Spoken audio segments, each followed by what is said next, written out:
ফেরেশতারা শুধু সাজা বোঝে, আর জীবজন্তু চতুষ্পদ জীবজন্তু যেগুলি আছে এরা শুধু মজা বোঝে। তাহলে এক একজন বোঝে। ফেরেশতারা শুধু সাজা বোঝে, মজা বোঝে না, কারণ তারা তো আর বিবাহ শাদী করে না, আর বিবাহ শাদীর কোনো সিস্টেমও নাই। ফেরেশতা বাড়েও না, কমেও না। আল্লাহ তাআলা তাদেরকে যে কত পরিমাণ, কত লক্ষ, কত সহস্র বানাই রাখছে এটা আল্লাহ ভালো জানে, সুবহানাল্লাহ। কিন্তু একটা তাদাদ, একটা সংখ্যা, পরিসীমা আমরা শুধু এতটুকু জানি যে বাইতুল্লাহ শরীফ উপরে বাইতুল মামুর নামক একটা মসজিদ আছে। কার উপরে? সুজা বাইতুল্লাহ, ইনদা সিদরাতিল মুনতাহা ইনদাহা জান্নাতিল মাওয়া। তো এখানে বাইতুল মামুরে যে মসজিদ আছে এইখানে কোনো মানুষ নামাজ পড়ে না, শুধু ফেরেশতারা তওয়াফ করে। কি করে? ফেরেশতারা তওয়াফ করে। তো কিতাবের মধ্যে এতটুকু পাওয়া যায়, প্রতিটা তওয়াফে 70,000 ফেরেশতা ঢোকে। প্রতিটা তওয়াফে এই বাইতুল মামুর মসজিদে 70,000 ফেরেশতা ঢোকে।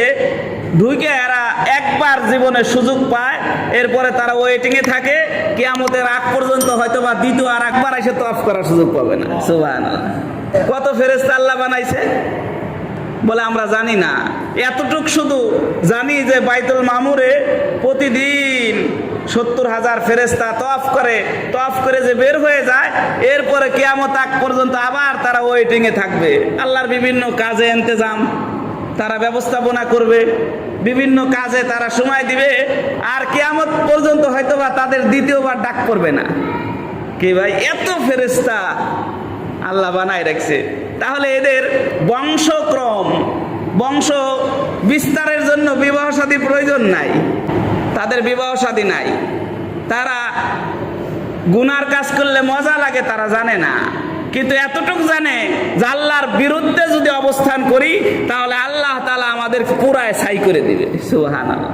এতটুকু ভয় তাদের মধ্যে আছে। তাহলে বোঝা গেল গুনাহ করলে যে শাস্তি হয় বা শাস্তি আল্লাহ দিতে পারে, এর জ্বলন্ত কি প্রমাণ? মেরাজের রাত্রে আর একটা প্রমাণ পাওয়া যায়।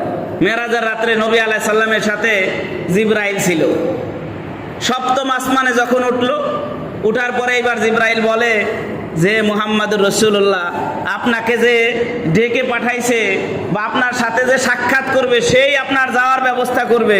আমার এই সপ্তম আসমানের উপরে ইনদা সিদরাতিল মুনতাহা ইনদাহা জান্নাতিল মাওয়া, এই যে এন্ড অফ দা বর্ডার, আমার এই পর্যন্তই আমি আসতে পারি। এর থেকে যদি এক লামহা, এক বিগত আমি সামনে অগ্রসর হই, তাহলে আল্লাহ আমারে পুরাই দিবে। কি দিবে? অতএব আমার আর এর উপরে যাওয়ার ক্ষমতা নাই, আমি আর এখানে যাইতে পারি না। এর দ্বারা বোঝা যায় যে ফেরেশতাদের কি, ফেরেশতার ভয় আছে, আল্লাহর হুকুমের বিরুদ্ধে কাজ করা যাবে। তাহলে বোঝা গেল তারা শাস্তিটা বোঝে। আল্লাহর বিরুদ্ধে গেলে আল্লাহ যে শাস্তি দিবে এইটা তারা বোঝে। এই বোঝার কারণে আল্লাহর বিরুদ্ধে কখনো তারা অবস্থান করে না। তাহলে একটা জিনিস তারা বোঝে, গুনাহ করলে শাস্তি হয়। আর যখন বান্দা গুনাহ করে, হাদিসের মধ্যে আছে ফেরেশতারা দেখে খুব কষ্ট পায়। কি আছে? খুব কষ্ট পায়, বান্দা গুনাহ করতেছো। এক হাদিসের মধ্যে আল্লাহর নবী সাল্লাল্লাহু আলাইহি সাল্লাম বলেন, ইদা জানাল আব্দু, যখন কোনো ব্যক্তি অন্যায় কাজ করে, অশ্লীল কাজ, জিনা ব্যভিচার করে, খরাজাল ঈমান, আর ঈমান বের হয়ে মাথার উপর থাকে ঝুলান্ত, কাযিল্লি, মেঘের ছায়ার মতন। সুবহানাল্লাহ। কি ভাই, যখন মানুষ অবৈধ কাজ করে, অন্যায় কাজ করে, তার ঈমান, খরাজাল ঈমান বের হয়ে যায়। এই গুনার সময় ঈমান ভিতরে থাকে না, কাযিল্লিল, বলে তার মাথার উপরে মেঘের ছায়ার মতন থাকে। ইদা ফারাগা মিন আমালি, যখন সে তার কাজ থেকে দূরে সরে যায় বা কাজ হয়ে যায়, তখন দাখালাল ঈমান ফি জাওফিহি, আবার ঈমান তার সিনার মধ্যে ঢোকে। সুবহানাল্লাহ। এটা ফেরেশতারা দেখে। তার মানে কেউ গুনাহ করলে ফেরেশতারা আফসোস আর পরিতাপ করে যে বান্দা সব কিছু তোমারে দিছে, আর তুমি এখন আল্লাহর বিরুদ্ধে যাইতেছো। মালিকের বিরুদ্ধে যাওয়া যায়? কি, মালিকের বিরুদ্ধে গেলে মালিক তার বেতন দেয়, জব থেকেই তার বের করে দেয়। কেউ গার্মেন্টসে কাজ করতেছে, মালিকের বিরুদ্ধে কাজ করে, মালিকের বিরুদ্ধে কাজ করে গার্মেন্টসে শ্রমিক হওয়া যায়, লিভার বলে দাবি করা যায়। আফসোস আর পরিতাপের বিষয়, আমরা আল্লাহর দাবিতে খুব মুখে দাবিদার, কিন্তু কাজের কাছে আমরা নাই। কি নাই?